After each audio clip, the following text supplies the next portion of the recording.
नमस्कार दोस्तों, क्राइम तक में आप सबका स्वागत है। मैं हूं सुप्रतिम बैनर्जी। सबसे पहले आप सभी को होली की सुपर डुपर मुबारकबाद, बहुत बहुत शुभकामनाएं। आज जब आप ये स्टोरी सुन रहे हैं, मैं होली की छुट्टी मना रहा होऊंगा और बहुत मुमकिन है कि कल मेरी स्टोरी या मेरा वीडियो आप लोगों को मेरी छुट्टी की वजह से देखने को ना मिले, यानी एक दिन का गैप हो जाए। तो अगर वो गैप हो तो प्लीज़ उसकी गुस्ताखी माफ़ी पहले से मैं आप लोगों से चाहता हूँ। और दूसरा ये कि अगर मुमकिन हो सका कि मैं कुछ फॉरवर्ड यानी एडवांस में कोई रिकॉर्ड कर पाऊँ तो फिर शायद आपको होली के बाद वाले दिन भी मैं नज़र आऊँ, हालांकि इसकी संभावना मुझे थोड़ी कम लग रही है। बहरहाल आइए आज की कहानी की शुरुआत करते हैं। ये मामला हरियाणा का है, हरियाणा के करनाल ज़िले का। करनाल ज़िले में एक गांव है, नाम है हरसिंहपुरा, और जिस रोज़ की ये घटना है वो है 24 नवंबर 2022, यानी 24 नवंबर 2022। हुआ ये कि हरसिंहपुरा गांव से 55 साल की एक महिला राजवंती देवी अचानक गायब हो गई। ये अपने घर में थी। सुबह के वक्त ये कहीं अपने घर से बाहर निकली और उसके बाद ऐसे निकली कि फिर किसी को ढूंढे नहीं मिली। बिल्कुल इनकी लाइफस्टाइल जो है किसी भी दूसरे होम मेकर की तरह, ग्रामीण महिला की तरह एक सामान्य ज़िंदगी जीती थी और किसी विवाद में नहीं, किसी झगड़े में नहीं, किसी से कोई दुश्मनी नहीं। ऐसे में राजवंती देवी कहाँ गायब हो गई, उनके साथ क्या हुआ, किसी को पता नहीं चल रहा था। सबसे बड़ी बात यह भी थी कि राजवंती देवी का दिमागी संतुलन भी बिल्कुल परफेक्ट था, मतलब बिल्कुल एकदम नॉर्मल ह्यूमन बीइंग थी। कई बार होता है कि बड़े बुजुर्ग दिमागी परेशानियों की वजह से घर से निकल जाते हैं और उसके बाद फिर वो कई बार रास्ता भटक जाते हैं, कई बार लौट कर नहीं आते, लेकिन राजवंती के साथ ऐसा कुछ नहीं था। अब ऐसे में घर वाले बहुत परेशान रहे। अपने तौर पर उन्होंने बहुत ढूंढा और उन्होंने थक हार करके राजवंती की गुमशुदगी की रिपोर्ट हरियाणा के ही, करनाल के ही घरौंदा पुलिस स्टेशन में दर्ज करवाई। लेकिन ये 24 नवंबर की तारीख जो है, इसी गांव में एक और भी घटना हुई थी और वो घटना कहीं इस गुमशुदगी की घटना से भी ज़्यादा परेशान करने वाली और ज़्यादा दुखद थी। उस घटना में एक नौजवान लड़की का अपने ही घर में हादसे की वजह से मृत्यु हो गई थी। उस लड़की का नाम था अंतिमा। 25 साल की अंतिमा अपने घर में बुरी तरह जली हुई हालत में पाई गई और उसके पास ही बिजली के कुछ तार जो हैं वो पड़े हुए थे, जो नंगी तारें जिसे हम कहते हैं, वो प्रॉपर उसमें टेप वगैरह नहीं लगा हुआ था। तो ऐसा लग रहा था कि शायद उस तार से करंट लगने की वजह से अंतिमा झुलसी और झुलसने के बाद उसकी मौत हो गई। तो उसकी आधी जली हुई लाश जो है, अधजली लाश जो है, घर में पड़ी हुई मिली। और इत्तेफाक से जब अंतिमा इस हादसे का शिकार हुई तो उसके घर के सारे लोग किसी काम से बाहर गए हुए थे। जब वो घर लौटे और उन्होंने देखा कि उनकी बेटी इस हालत में पड़ी हुई है तो पूरे गांव में कोहराम मच गया, क्योंकि किसी की मौत जो है वो पूरे गांव के लिए एक बड़े सदमे की बात होती है। ऊपर से 24 नवंबर 2022 का ये दिन गांव वालों पर दोहरी मुसीबत का दिन था, क्योंकि एक तरफ तो अंतिमा की मौत हो गई, उसके घर में और पूरे मोहल्ले में मातम पसरा हुआ था, और दूसरी तरफ 55 साल की राजवंती देवी अपने घर से लापता हो चुकी थी, तो उसके घर के लोग उनको ढूंढ ढूंढ कर परेशान थे। तो दोहरी मुसीबत वाला दिन इस हरसिंहपुरा गांव के लिए ये था। घर वालों ने अंतिमा की लाश का अंतिम संस्कार कर दिया और भरे मन से, बहुत दुखी हृदय से उन्होंने अपनी बेटी को आखिरी विदाई दी। अंतिमा की लाश की हालत ऐसी थी कि उसे देखकर पहचान पाना भी मुश्किल हो रहा था। वो तो उसके जिस्म पर जो कपड़े थे, अधजले कपड़े, और जो ज्वेलरी मामूली वो पहनती थी घर में, चाहे वो चेन हो या कोई कान की बूंदें हो, इन चीज़ों को देखकर किसी तरह से परिवार वालों ने उसको आइडेंटिफाई किया कि हाँ, ये हमारी बेटी अंतिमा ही है। और इन हालात में अंतिमा को विदाई दी गई। अब पुलिस जो है वो राजवंती देवी की गुमशुदगी के मामले की जांच कर रही थी, और अंतिमा के मौत का मामला चूंकि एक ओपन एंड शट केस था और उस मामले में कोई पुलिस की कार्रवाई नहीं हुई थी, तो वो मामला जो है अनअटेंडेड रह गया। और घर वाले जो है अंतिमा के बगैर अब जीने की आदत डाल चुके थे। उनको समझ में आ गया कि उनकी बेटी के हादसे में मौत हुई है और कोई विकल्प तो बचता नहीं है। होनी के आगे किसी का जोर नहीं चलता, ऐसा कहते हैं। तो लेकिन जो जिंदा है राजवंती देवी, उनकी तलाश की कोशिश की जा सकती है। घर वाले बहुत परेशान थे राजवंती देवी के, और वो बार बार घरौंदा पुलिस स्टेशन में जाकर राजवंती के बारे में पूछताछ करते थे।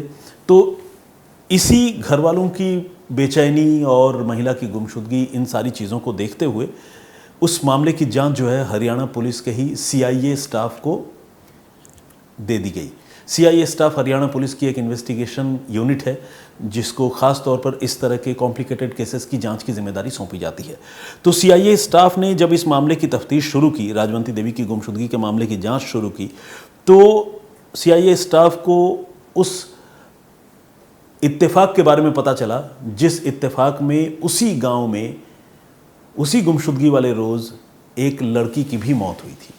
अब पुलिस ने ये सोचा कि राजवंती देवी का पता लगाने के साथ साथ उन्हें अंतिमा की मौत के बारे में भी जानकारी जुटानी चाहिए कि अंतिमा की मौत आखिर कैसे हुई, कैसे उसको करंट लगा, घर वालों ने कैसे आइडेंटिफाई किया, कैसे डेड बॉडी जलाई गई। तो जब पुलिस ने इन सब की जानकारी जुटाई तो पुलिस को पता चला कि अंतिमा की लाश जो है वो पहचानने के काबिल नहीं थी। घर वालों ने किसी तरह उसके कपड़े, अधजले कपड़े और जो उसके जेवर कुछ एक थे जिस्म पर, उसे देखकर घर वालों ने पहचान की थी। तो ये एक बात पुलिस को पता चली।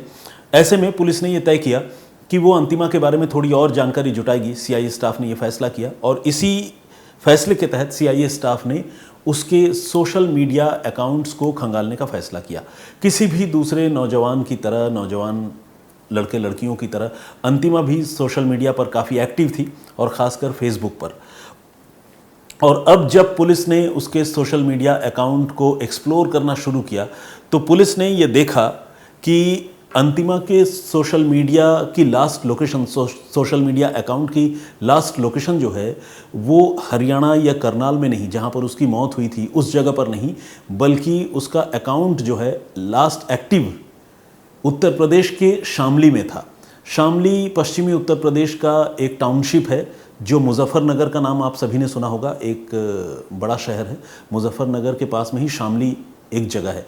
तो वहाँ पर अंतिमा के सोशल मीडिया अकाउंट की लास्ट लोकेशन पुलिस को दिखाई पड़ रही थी। और ये बात पुलिस के लिए बहुत अजीब थी, चौंकाने वाली भी थी, क्योंकि पुलिस तो ये मानकर चल रही थी कि अंतिमा की मौत हो चुकी है, जैसा कि घर वालों ने बताया था। उन्होंने खुद अपने हाथों से अपनी बेटी का अंतिम संस्कार किया था।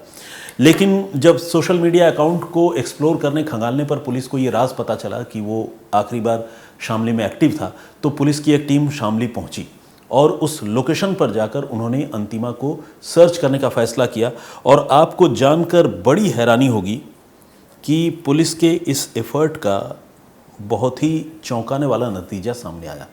पुलिस को शामली में अंतिमा जिंदा मिल गई। जी हाँ, 4 महीने पहले जिस लड़की की अपने घर में करंट लगने और जलने की वजह से मौत हो गई थी, वो लड़की हरियाणा से दूर उत्तर प्रदेश के शामली में जिंदा मिली। अब पुलिस ने बिना देर किए हुए अंतिमा को हिरासत में लिया और उससे पूछताछ शुरू की और उससे पूछा कि कैसे तुम जिंदा हो, तुम्हारी तो मौत हो गई थी।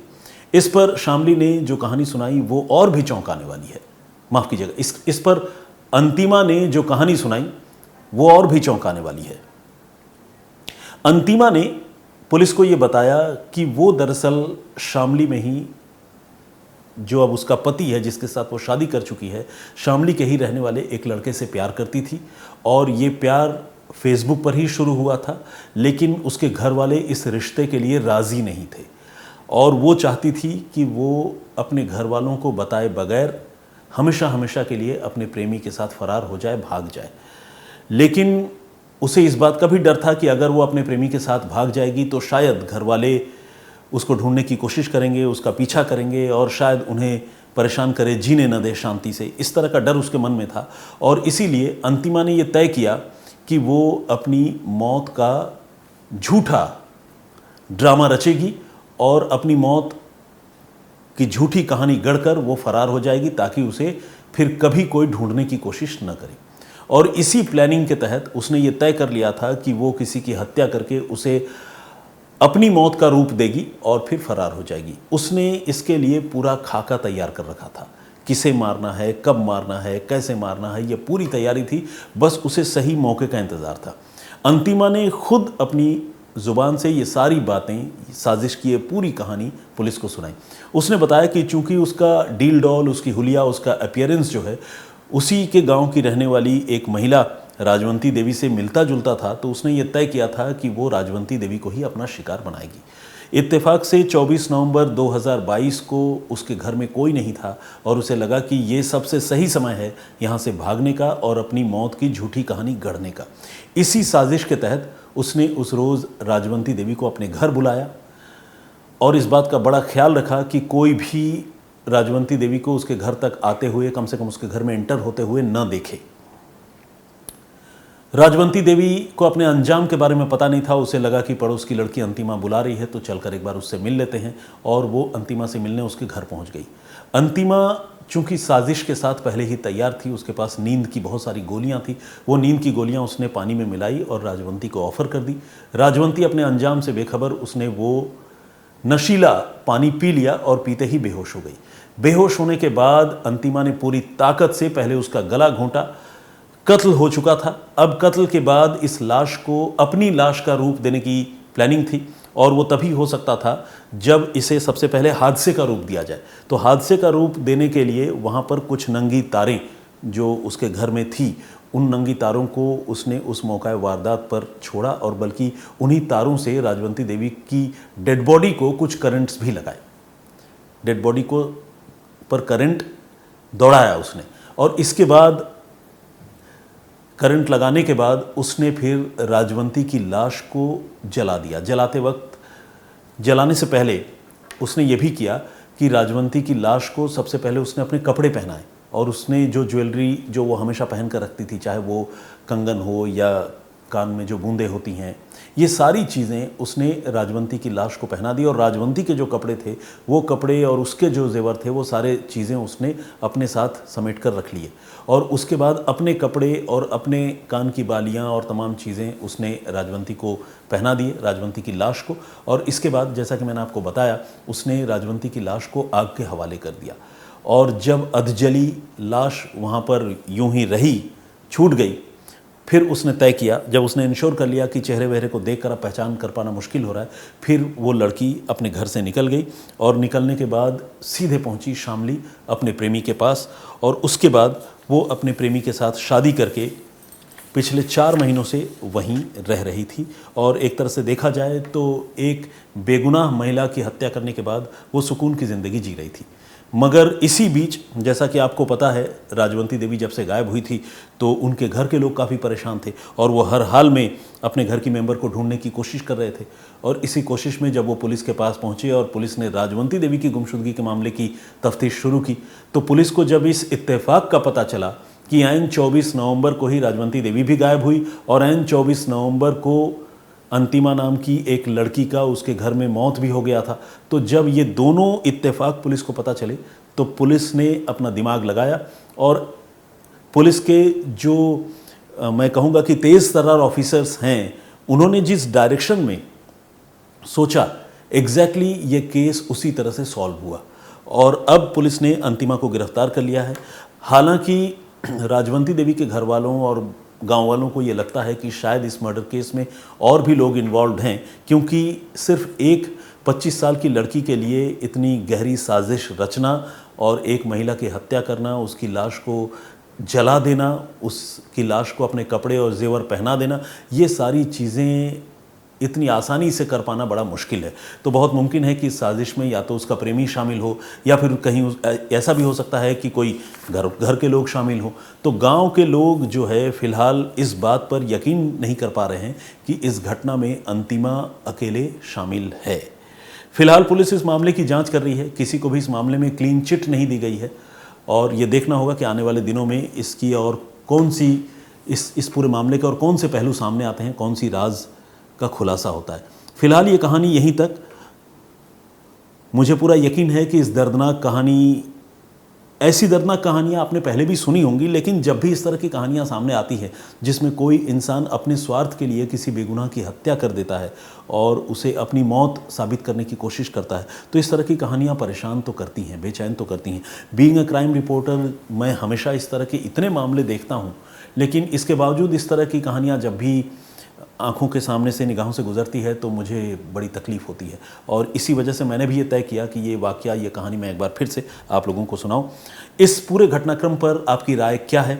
अब कानून को अंतिमा के साथ क्या और कैसा सलूक करना चाहिए? क्या आपको लगता है कि इस घटना को अंतिमा ने अकेले ही अंजाम दिया होगा, या फिर अंतिमा के साथ और भी लोग हो सकते हैं? अगर कोई हो सकता है तो वो कौन हो सकता है? इस पर आप अपनी राय, अपना कमेंट्स ज़रूर लिखकर हमें भेजिए और कमेंट बॉक्स में ज़रूर लिखिए। तो आइए फ़िलहाल कुछ कमेंट्स पढ़ता हूँ जो मेरी पिछली स्टोरी पर आप लोगों ने की थी। मैंने जो आपको पिछली कहानी सुनाई थी उसमें मैंने बताया था कि कैसे उत्तर प्रदेश के देवरिया का एक छोटा सा बालक जिसे सांप ने काट लिया था और घर वालों ने उसे मरा समझकर नदी में उसकी लाश प्रवाहित कर दी थी, वो 15 सालों के बाद ज़िंदा लौट आया। वो करिश्माई कहानी मैंने आप सबको सुनाई थी। उस कहानी को आप सारे लोगों ने बहुत पसंद किया और बहुत सारे लोगों ने कमेंट्स किया है। आइए कुछ लोगों के नाम पढ़ता हूँ और कुछ लोगों के कमेंट्स भी पढ़ता हूँ। संदीप बिश्नोई जी ने कमेंट किया है। ओके, इन्होंने कमेंट किया और उन्होंने लिखा है कि तू अच्छी खासी स्टोरी की बैंड बजा देता है। बहुत शुक्रिया संदीप बिश्नोई जी, बहुत बहुत धन्यवाद आपका कमेंट करने के लिए। जाहिर सी बात है, मैं हो सकता है कि आपके पैमाने पर खरा नहीं उतर पाया हूँ। मैं कोशिश करूँगा कि आगे बैंड न बजे, कहानी आपको अच्छी लगे। आदित्य मिश्रा जी रेगुलर कमेंट करते हैं, बहुत स्वागत है आपका आदित्य मिश्रा जी। इन्होंने ये लिखा है कि जिस इंसान ने उस छोटे से बच्चे को, जिसे दुनिया ने मरा हुआ समझ लिया था, उसे ज़िंदगी दी, यानी उसे नदी से बाहर निकाल कर चाहे जैसा भी ट्रीटमेंट किया हो या झाड़ फूंक किया हो, उसकी जान बचाई हो, उसे भगवान माना जाए। मतलब कहने का मतलब वो भगवान के बराबर है, ऐसा आदित्य कहना चाह रहे हैं। वीरेंद्र कुमार श्रीवास्तव जी ने अपनी राय दी है। उन्होंने कहा है कि हमारे पूर्वजों की व्यवस्था बहुत अच्छी थी। असल में कल मैंने ये कहा था कि सांप के काटने पर अक्सर हमारे यहाँ लोगों को नदी में प्रवाहित कर दिया जाता है। उसकी लाश का अंतिम संस्कार, अग्नि संस्कार खासकर नहीं किया जाता, लाश जलाई नहीं जाती है। तो ये व्यवस्था जो बनी थी, ये उसका एक पॉजिटिव साइड है, और इसीलिए मैंने आप लोगों से पूछा था तो वीरेंद्र कुमार श्रीवास्तव जी ने उसको अप्रिशिएट किया है और उन्होंने कहा है कि पूर्वजों ने जो व्यवस्था बनाई थी वो बहुत सही व्यवस्था थी। जाहिर है, अगर मान लीजिए उस समय उस बच्चे को जला दिया गया होता हिंदू रीति रिवाज के मुताबिक, जिस तरह से अंतिम संस्कार आमतौर पर होता है, तब तो फिर वो बच्चा जो है कभी वापस नहीं लौट पाता। मतलब जाहिर है उसको ज़िंदगी नहीं मिल पाती। हो सकता है जीते जी जला देते, क्योंकि मौत तो उसकी हुई नहीं थी, ये बात तो साबित हो गई। मरने के बाद तो कोई ज़िंदा होता नहीं। जगमोहन कुमार जी का भी कमेंट आया है, बहुत बहुत स्वागत है आपका। रीता लुल्ला जी ने कमेंट किया है, बहुत बढ़िया इन्होंने लिखा है, thank you very much. SK Suleman ji, इन्होंने जय हिंद सर लिखा है, मेरी ओर से जय हिंद आप स्वीकार कीजिए। मनदीप फैमिली चैनल, इन्होंने भी थैंक यू कहा है और इमोजी भेजी है प्यार मोहब्बत वाली, बहुत धन्यवाद मनदीप जी आपको। DNA टेस्ट करवाओ यार, 2 लोगों ने ऐसा लिखा है। एक सज्जन है, उनकी यूज़र आईडी में नाम डिस्प्ले नहीं हो रहा है, इसीलिए नाम नहीं पढ़ पा रहा हूँ, और दूसरा जैज बैकटेट के नाम से एक आईडी है, तो उनका भी आईडी ही है, मतलब उनका नाम तो ये हो नहीं सकता। SK तेजा लाइल के नाम से एक आईडी है। इन्होंने लिखा है कि आपका और शम्स सर की आवाज़ मैं हर रोज़ सुनता हूँ, love you. Thank you very much SK तेजलाइल, बहुत धन्यवाद आपका। हो सकता है नाम ठीक से प्रोनाउंस नहीं कर पा रहा हूँ, क्योंकि आईडी में नाम जो है वो एक दूसरे के साथ इतने सटे हुए होते हैं कि नाम और सरनेम को डिस्टिंग्विश कर पाना मुश्किल होता है। तेंजिन जो है वो रेगुलर बेल्जियम से देखती हैं हमें, और अब रेगुलर उन्होंने कमेंट भी करने की शुरुआत कर दी है। बहुत बहुत स्वागत है आपका तेंजिन। उन्होंने कहा है कि अब उन्होंने टीवी के दूसरे शोज़ छोड़कर, क्राइम शोज़ छोड़कर, क्राइम तक की स्टोरी सुनना ही शुरू कर दिया है। DNA टेस्ट कराना चाहिए, कुमार दीपक ऑफिशियल ने कहा है। क्राइम तक को होली की शुभकामनाएं पूरी टीम को, एक हमारे दर्शक ने कहा है, उनका नाम डिस्प्ले नहीं हो रहा है। मेरी ओर से भी आप सभी को बहुत बहुत शुभकामनाएं, और जिन्होंने शुभकामना दी है उनको विशेष शुभकामनाएं। गीतांजलि साइकिया, ऑब्वियसली सरनेम से मैं समझ पा रहा हूँ कि इनका ताल्लुक ज़रूर असम से है, और इन्होंने लिखा है, the most amazing thing I found in this story that the snake charmer decided to treat the little boy not even knowing what the outcome would B.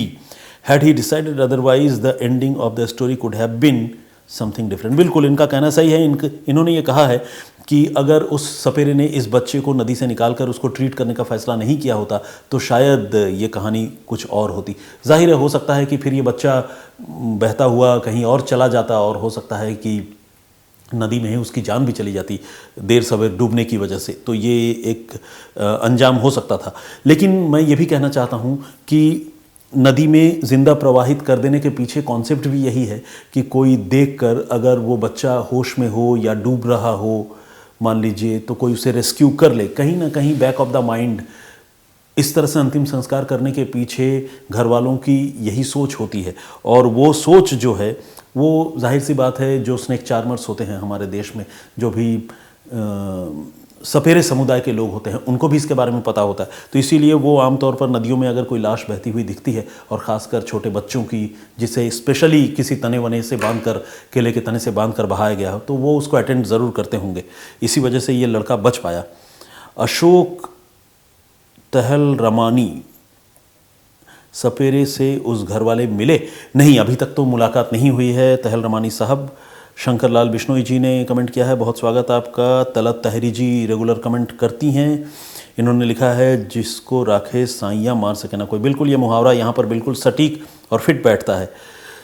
जय हो नागदेव। हमारे एक साथी ने लिखा है, इनका नाम है सुखनाथ प्रधान।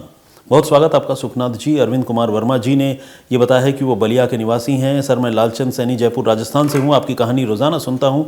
ये लालचंद जी ने कहा है, उन्होंने कहा है कि उनका कमेंट जो है मैं ज़रूर पढ़ूं। तो चलिए, ये मौका अच्छा था, कमेंट मेरी आंखों के सामने से गुजरा और मैंने पढ़ा। मामूनी बोरगोहां का कमेंट है, ये रेगुलर कमेंट करती है। बहुत बहुत स्वागत आपका आपकी कमेंट के लिए। और बाद में परिजाद जी ने भी कमेंट किया है और इन्होंने कहा है कि बुज़ुर्गों की बातें बहुत नायाब होती हैं। बिल्कुल, इसमें कोई दो राय नहीं, क्योंकि बुज़ुर्गों के पास जो एक्सपीरियंस होता है वो अनमैच्ड होता है। वो कहते हैं ना कि अक्ल जो है वो बादाम खाने से नहीं बल्कि ठोकर खाने से आती है। ये थोड़ा इसमें हास्य विनोद छिपा ज़रूर है, लेकिन इस पंक्ति में बहुत दम है और मुझे तो खैर ये पंक्ति बहुत अच्छी लगती है। नूरुद्दीन शेख साहब का भी कमेंट आया है। फैशन डिज़ाइनर के नाम से एक आईडी है, उन्होंने कमेंट किया है, चलो मीम बनाएं, इस नाम से भी एक आईडी है और इन्होंने हैप्पी होली लिखा है। और एक आखिरी नाम जिसका मैं देख पा रहा हूँ वो अशफाक खान साहब का है, उन्होंने भी कमेंट किया। बहुत बहुत स्वागत आप सारे लोगों का, बहुत धन्यवाद। बहुत सारे और लोगों ने कमेंट किया है, लेकिन जैसा कि आप जानते हैं, एक ही प्रोग्राम में, एक ही शूट में सारे लोगों का नाम जो है पढ़ पाना और कमेंट पढ़ पाना संभव नहीं है। तो इसीलिए मैं हमेशा आप सबसे रिक्वेस्ट करता हूँ कि आप कमेंट करते रहिए और ये मत समझिए कि किसी का कमेंट मैं जानबूझकर नहीं पढ़ता हूँ। कई लोग लिखते हैं कि भाई मुझसे क्या दुश्मनी है, मुझसे क्या गुस्ताखी हो गई, आप कमेंट क्यों नहीं पढ़ते हैं। तो ऐसी कोई बात नहीं है, कोई गुस्ताखी और दुश्मनी वाली बात नहीं। आप कमेंट करते हैं, इसी से मैं बहुत शुक्रगुजार रहता हूं, कृतज्ञ रहता हूं। प्रज्वल कुमार जी ने एक कमेंट किया है, मैं उनका खास तौर पर जिक्र करना चाहूँगा। इन्होंने लिखा है, आपकी वॉइस पसंद नहीं है, सॉरी। अब इसका मैं क्या कर सकता हूँ, मेरी आवाज़ आपको पसंद नहीं आई तो नहीं आई दोस्त। मैं उम्मीद करूँगा कि आने वाले दिनों में शायद मेरी आवाज़ पसंद आए, देखते देखते शायद प्यार हो जाए। लेकिन अभी अच्छी नहीं लग रही है तो नहीं लग रही है, इस पर मेरा कोई जोर नहीं है। मैं अपने प्रेजेंटेशन में तो कुछ तब्दीलियां कर सकता हूं, लेकिन बनावटी आवाज़ तो निकाल नहीं सकता। आवाज़ जैसी भी है वैसी है। Anyway, that's it. फिलहाल मुझे इजाज़त दीजिए। बहुत धन्यवाद आप सारे लोगों का कमेंट्स करने के लिए, चाहे वो नेगेटिव हो या पॉजिटिव हो, कमेंट करते रहें। बातचीत और गुफ्तगू का सिलसिला चलना चाहिए। एक बार फिर से आप सारे लोगों को होली की बहुत बहुत शुभकामनाएं। फिलहाल मुझे इजाज़त दीजिए, अपना बहुत ख्याल रखिए। जय हिंद, जय भारत।